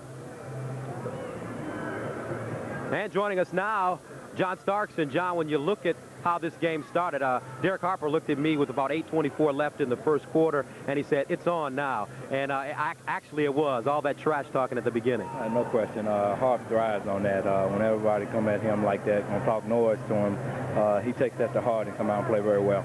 And not only Harper, but you guys in general. I mean, at that point, after all the trash talking between Oakley and Juan Howard and Chris Webber, everybody just went at each other. No question. I think we need something like that coming off a back-to-back game, and just to light a fire underneath us. I think coming off of a tough game last night and try to come in here and conjure up some emotion, I think that's what we needed tonight. And in terms of the new system, everybody talked at the beginning of the year, Pat Riley leaving now with Don Nelson. How has the system benefited you? How have you guys in general also adjusted to it? I think we have adjusted well. I think for the most part it helped us in our open court game. I think it generates a lot of easy buckets for us to get players who normally don't get a lot of offensive time out there as far as getting the basketball this year. So it's helping us a great deal. And looking at this team, the Washington Bullets, now you're very, I think it's safe to say, kind of a hot-tempered, emotional player.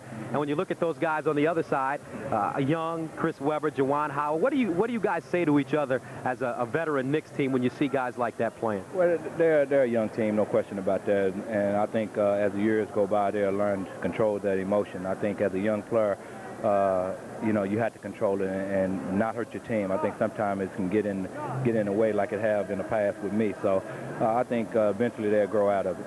And a scary moment for you when you twisted your ankle. A lot of people were nervous. Tell us what happened here. I was going into the basket to get a layup, and I don't know what happened. I guess I tripped over my foot and twisted. I thought it was, it was severely sprained ankle, but when I get back in the locker room, you know, and took the shoe off, it felt much better. And how does it feel now? A lot of times that thing will swell up. Yeah, I don't think it's going to swell up any. I think I just have to continue to ice it and make sure that I keep the swelling out.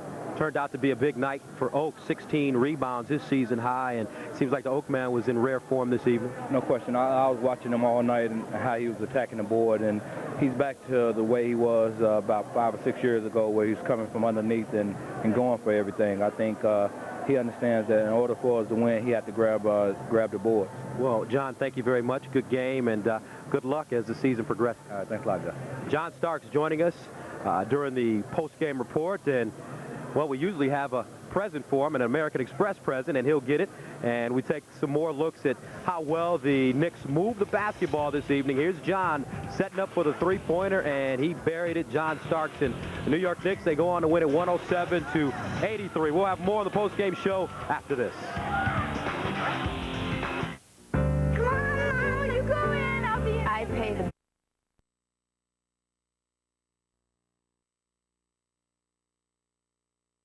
and from practice today, and after consultation with Patrick, with his agent, and among management people from Montreal today, the Canadians have decided to make this move. Absolutely amazing story.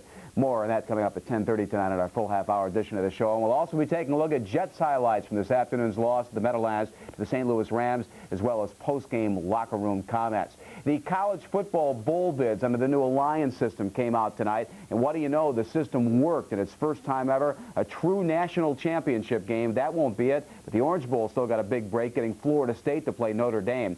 The Sugar Bowl will have in it Texas against Virginia Tech, and then in the big one, the battle of the two unbeatens who would not have met otherwise were it not for this new system, Nebraska and Florida, for the national championship of college football. College basketball today. University of Connecticut struggled at home in Hartford against Boston College. They won by 1 point. We'll have highlights of that game for you at 10:30 tonight, as well as highlights of Syracuse's win at Providence today against the Friars, the Big East openers for both of those schools. Again, much more coming up later on tonight. And as Gus said earlier, much more in the Knicks post-game report. We'll be back to courtside right after we pause for this time out. Maybe you helped and didn't know it, or were part of it and just forgot.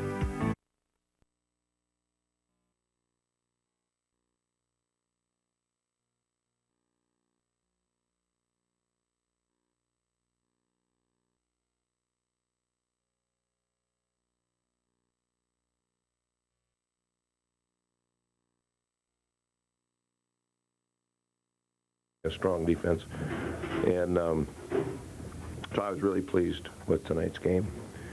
You know, everyone got a chance to play. It's a perfect game back-to-back, and you know, we get a day off and then 2 more. We play 4 in 5 days, so everybody got a chance to get a little run in, and kind of a perfect game for us here at home. So it's the best we've played at home for sure. Any comments about Monty Williams 2 games in a row coming in off the bench early? Yeah, you know, Monty's been playing real well in practice, and he's playing behind Mace, and there ain't many minutes there. But, you know, he did well tonight. I was really happy. The last couple games he's been very active and feeling a little bit better about himself. Of course, it always helps when you can play some minutes, and I'm real happy for him. Nelly, do you guys chart deflections and balls kept alive in the glass? And if so, what do you think? They chart everything in the other room. And what do you think Oakley did?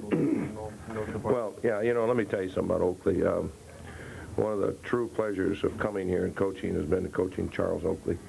I've been such a big fan of his. I told him that when I first got here. I said, you know, I've been wanting to coach you for a long, long time. I've been trying to trade for him for God knows how long. Wherever I've been, I've tried to get him, and now I get a chance to coach him, and he is a pleasure. Just a great, great player that plays the game, you know, to win only and do all the little things. And then, you know, he's just so solid on both ends of the floor.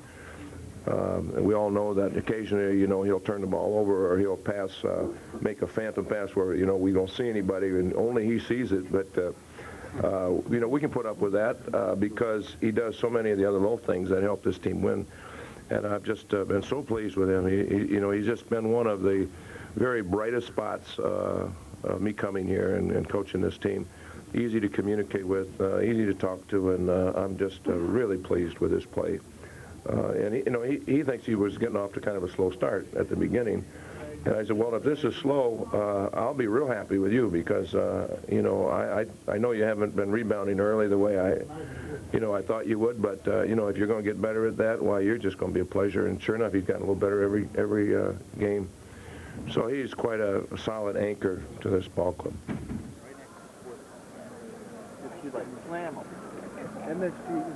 As he suffered early foul trouble and had to leave the game, didn't have a good outing this evening for the former Michigan star, and he egged on the crowd. Not a good deal for him. But right now, we go to Bob Page, who's standing by with highlights. Bobby? Yeah, you know, Gus, as we sat there courtside, nobody could believe it. I mean, why did Jim Lynam leave this kid in the game when he picked up 2 quick fouls? Then he gets a 3rd foul in the opening quarter. Bad coaching on the part of Jim Lynam as well, and, of course, no excuse for what Chris Webber did at the Garden tonight. Well, anyway, good performance, terrific performance, in fact, by the Knicks this evening. Great weekend for them with the win at Philadelphia last night. You heard Don Nelson glowing about the team and about Charles Oakley right there. Very, very well-deserved praise. 107-83, the Knicks just smashed the Bullets, and anytime you get guys like Oakley and Webber involved in a game, you know there's going to be trash talking. Oakley and Juan Howard right there got double technicals early on for that little set, too, vocally. Now, this was all Knicks from the outset. There, Patrick Ewing stepped in front of a Webber pass to Derek Harper, slashing in for the layup. New York led it 27-16 after 1, and they played great defense, too, with Charles Smith blocking a Calvert Chaney layup attempt in transition right there. Later, more defense from the Knicks as Ewing gets a piece of Juwan Howard's dunk attempt and then leads the break himself. How about that for a 7-1 guy? Finding Harper for the lay-in, the Knicks up 52-34 at halftime. To the 3rd quarter, where the Bullets mounted a little comeback, as you figured they would, here's Webber sticking a 3-point shot, and the New York lead was down to 55-43 early in the 3rd stanza. Later on, more nice Knicks passing. Gary Grant, has he done a fine job for this ball club since being signed as a free agent? To Oakley, to a cutting Charles Smith for the jam. 64-48. Now late 3rd in transition. The Knicks lose control, but Charles gets on the floor for the loose ball, gets it over to Grant, who finds Anthony Mason for the jam. He led all scorers with 19 points. 81-56, the game a blowout. All garbage time in the 4th quarter. The only blemish coming when Ewing was called for an offensive foul on that drive. He argued with the official. Patrick should have mellowed out at this point. The game was over. There's no point in this. Calm down. Gets thrown out of the ball game by the replacement official, much to the delight of Webber, who, as we said, was saddled with foul trouble all night long. But Hubert Davis has not really thrived under Don Nelson's system, has not gotten a lot of playing time throughout the course of the season to date. Got a lot of time tonight, though, and found his shooting touch as well. He had 18 points, taking the feed from Mason here, striking a 3. Charles Oakley, again, our Knick player of the game with those 16 points, 16 rebounds, and the Knicks with the win tonight over the Washington Bullets. Well, all they could do, though, is keep pace with Miami, the Knicks, and the Heat in a virtual tie for 2nd place in the Atlantic Division. Miami now 11-3 after wiping out Toronto on the road, 112-94. That's the Heat's 5th straight win, and both the Knicks and Miami are 1.5 games back of Orlando. Magic playing in Portland tonight, and as you see, that will start at 9 o'clock Eastern, just about 15 minutes from now. Also in the league, Indiana at LA against Los Angeles Lakers. How about Vancouver, which opened its existence with 2 consecutive wins and now has lost 15 straight games. Expansion Vancouver going down at home tonight to Milwaukee, 109-95. Great night for the former Hartford star, Vin Baker. Dallas-Cleveland rounds out the schedule in the NBA, and they are at halftime. Well, you saw the trouble that Patrick Ewing had with the replacement officials tonight. There may be an end to the referees' lockout in sight, because the NBA's chief counsel, Fred Slaughter, told ESPN Radio earlier today that the last contract proposal the league made to the referees will now be voted upon by the entire union. That should come soon this week. This among reports that many members of the union have decided to break ranks, defy their own union, and report to work anyway. Don't forget our full 30-minute edition of the MSG Sports Desk coming up right here at 10:30 tonight. More in our post-game report right after these messages. Boom, laka, laka, laka, boom, laka, laka, laka.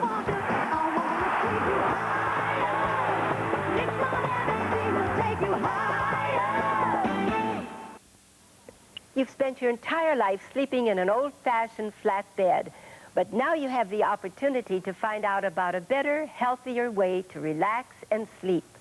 Get this free information kit about Craftmatic adjustable beds. Call toll-free, and a helpful operator will mail you a free Craftmatic adjustable bed catalog and this special rebate certificate. It's worth $200 off any Craftmatic Model 1 adjustable bed. Why is Craftmatic making this rebate offer? It's our way of saying thanks for taking the time to find out about Craftmatic. There is, of course, absolutely no obligation for calling.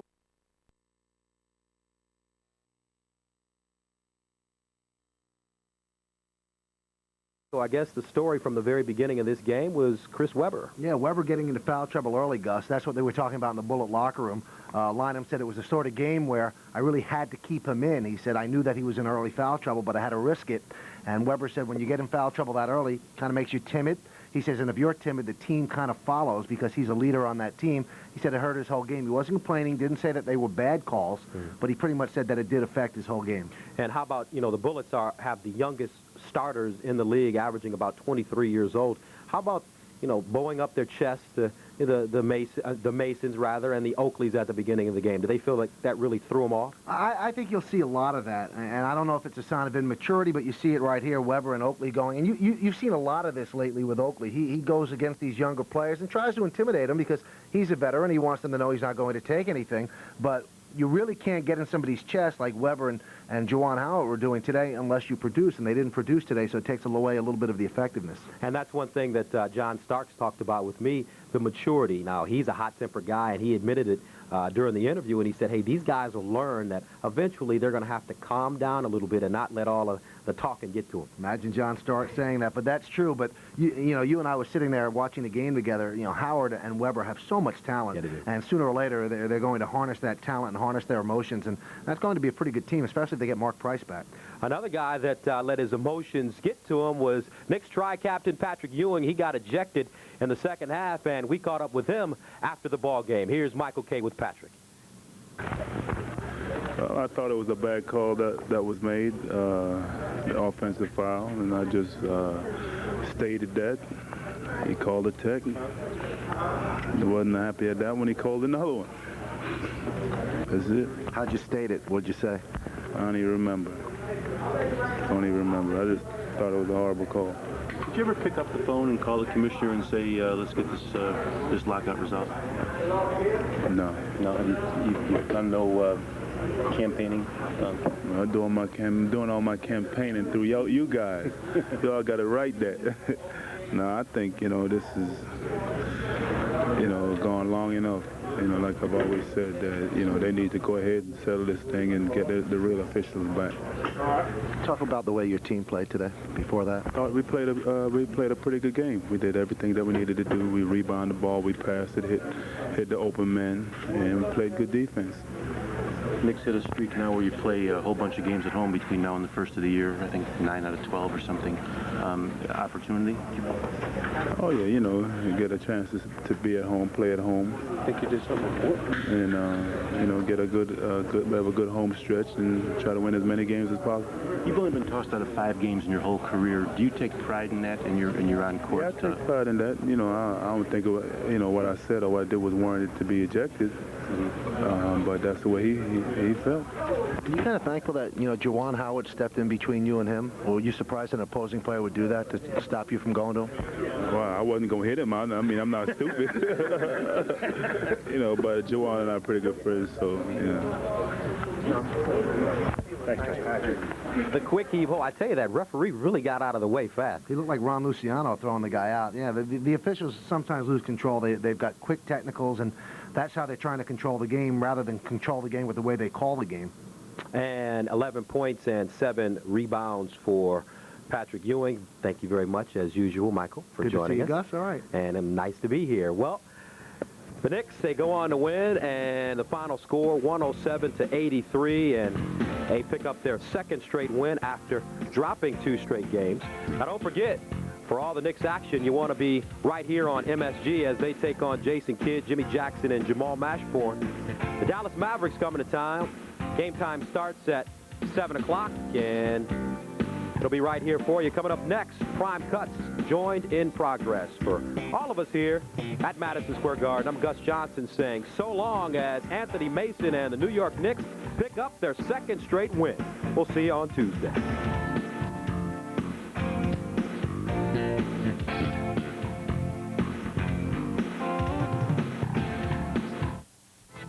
Guests receive the American Express gift check. Think of it as a universal certificate that can be used to buy just about anything, just about anywhere. It is the more thoughtful way to give the gift of money.